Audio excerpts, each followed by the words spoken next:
काय आहे अक्षय तृतीयेचं ते रहस्य जे तुमच्या साध्या कर्मालाही कधीही न संपणाऱ्या पुण्यात बदलू शकतं?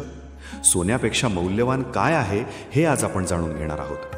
अक्षय म्हणजे ज्याचा कधीही क्षय म्हणजेच विनाश होत नाही, आणि तृतीया म्हणजे वैशाख महिन्यातील तिसरी तिथी.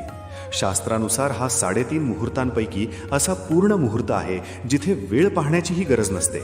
पौराणिक काळात याच दिवशी सत्ययुग संपून त्रेतायुग सुरू झालं. याच दिवशी भगवान परशुरामांचा जन्म झाला आणि माता गंगा स्वर्गातून पृथ्वीवर अवतरली. पण सर्वात महत्त्वाची गोष्ट, याच दिवशी गरिबीत जगणाऱ्या सुदाम्याला श्रीकृष्णाने अक्षय वैभवाचं वरदान दिलं होतं. आज आपण अक्षय तृतीया म्हणजे फक्त सोनं किंवा महागड्या वस्तूंची खरेदी मानतो, पण खरा सण काय सांगतो? सोनं तुमचं घर चमकवेल, पण तुमचं दान एखाद्याचं आयुष्य उजळवेल. या दिवशी पाण्याने भरलेला माठ दान करणं, वृक्षारोपण करणं किंवा भुकेलेला अन्न देणं हेच खरं अक्षयधन आहे.